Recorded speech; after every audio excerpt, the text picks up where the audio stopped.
I'm so happy that USA Today published that article, right in the midst of this with George Floyd. And I want everybody to read that article. It's in USA Today, but it's on all of our social media.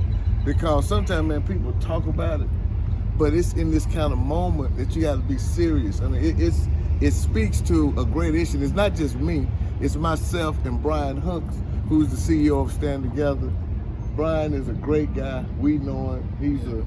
He's a great thinker. He's a partner in this, man. So I'm happy about that. But I think it was spot on in terms of talking about the need for people to call it how it is. The belief in people, all people. The justice has to apply to all people. That the disparities that we see, in the urban community has to be called out.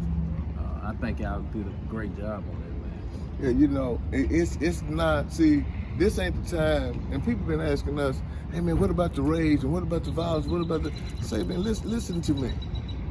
Like, we remember the Rodney King incident. Yeah. We remember, and Rodney King was beat, and we had the same type of reaction. Right. We saw a man die, understand that, and we do this for a living. But we looking at someone who is systematically killed, and we looking at his life leaving it. You can't then ask people to figure out how to channel that moment of grief, because it comes out kind of sporadic and spastic. But then you got to go into strategy, but you got to acknowledge the grief. Don't trade it, man. We can move on. You can't move on yet. You got to acknowledge that and stay in this moment. You got to let this moment be what it is. And we don't want to, of course, do we agree with looting and all? No, we don't want to do that. We don't want to tear up our city. But we don't agree with silence. And see, you got to have the same intensity around disrupting those systems that cause this. Same intensity around the people that are doing this without repentance. Right. So you gotta have the same intensity. And then you can get to how do we come together, how do we reconcile? So it causes this kind of visceral reaction. But see, we reacted like that when they shot Brandon Chew. Right. It's the same reaction. See, we thought they shot Chew for nothing up here. Right. We're no police, them are our people. So it's the same intensity, brother. It ain't no difference for us. So when we see people are upset about the death of black folks like this, we agree with that. And then to have somebody like Brian, who is a real genius and a good man, saying this ain't political, this ain't your ideology versus mine. This is real. This is where humanity starts, brother. Right.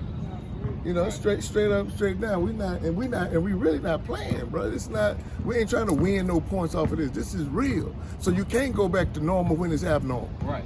And I think for anybody who want to be involved with this conversation or having something to say with this conversation, it got to start with what you just said. It got to start with acknowledging and being able to have that same kind of energy towards the system. Mm-hmm. I think that's a perfect point that the op-ed talks about and addresses. Having that same kind of energy towards the system, as opposed to trying to talk about the effects. When you're talking about the riding, the lure, that's okay. We get that. We not saying that's cool and that's what you're supposed to do. But I think it's disingenuous when the conversation don't start with, well, let's look at these systems. Let's start dismantling these systems, the racism, institutional racism that happens and that affords some people the luxury of justice and it's delayed for other people. So we got to talk about that. Why that happen? We can't say that without saying veto right here.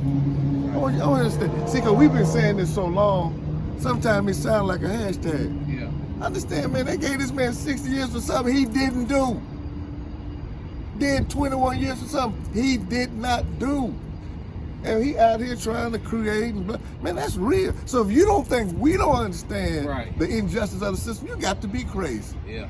So we ain't riding for an unjust system. Well, see, we don't play them kind of political games because it sound funny, it sounds hashtag relatable. But see, they don't get that, man. I'm talking about this is every day, this is every night. Corey dead. You know, because the one that was sentenced with him, that was wrongly convicted, that spent his great, productive young adult years in prison. This boy was 16, man. Yeah. See, that's what I'm saying. I don't even like to see. We try not to get into that headspace because you can't handle that kind of intensity.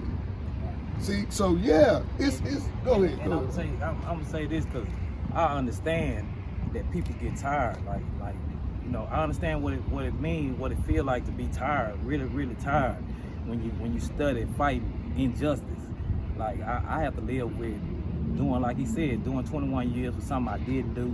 Now I'm back in. I have to look for all the good things to erase all the bad stuff that's happened, injustice. But people get tired, and this is a sign of people tired. Yeah. But to get tired, two wrongs don't make no right. That's what I always got to remind myself. Like you say, you got to strategize. I got to strategize because I could be Corey. He had good faith, but he ended up. He not here now. He not here today. Yeah. But I'm still here to fight, and I'm not gonna give up. People get tired of saying, "Hold on, wait," and all this, and it's gonna change. And I'm black. I used to write. People get tired of saying about the race thing, but it's some white people got messed over just like me. I have to consider everything. Right. Like, and that's in this situation, we have to consider everything. We just Right. can't just sit up here and say that police, Right. and that man, that black man. I like what Bishop said in that, what you said. You said it's righteousness and the anger, but you got to have purpose and strategy. That sums it up right there. You know, you can't say nothing else. You can be righteous and being angry sometimes, but you got to have purpose and the strategy Yeah, of being you free. gotta have prayer, and that make a lot of sense. I got good people here around me that keep me balanced, you know, and that's a lot, you know what I'm saying? So, and for right now, if you got, with what's going on, if you got somebody in your ear that's saying, let's go do this right here, 9 times 10, you gonna crash. But if you got some good people saying, hold on, bro, hold on, let's just chill, let's just see what this about. But we still down. That's not taking nothing away from the cause, from what we trying to do. Right. But just making a bad decision and a bad that it ain't gonna do nothing but make everything more worse. More than anything, man, we need some unity, man. We need some organization. We definitely got to have some organization. We definitely got to have some unity. Got to have some organization. It's got to be strategic. You know, it can't just be sporadically just doing anything arbitrarily. It got to be directed so it can be respected. Read that off. Please USA read that Today. off. USA Today. We're gonna put it on all our social media. Read the article. Participate with the activists. Participate with groups that's serious, like Urban Specialists, like other groups. And I ain't trying to participate with police who are trying to do the right thing. Like we like Chief Hall. She a good sister, man. She trying to do the right thing. But those who are in violation, they should be treated as such. So let's do it, man.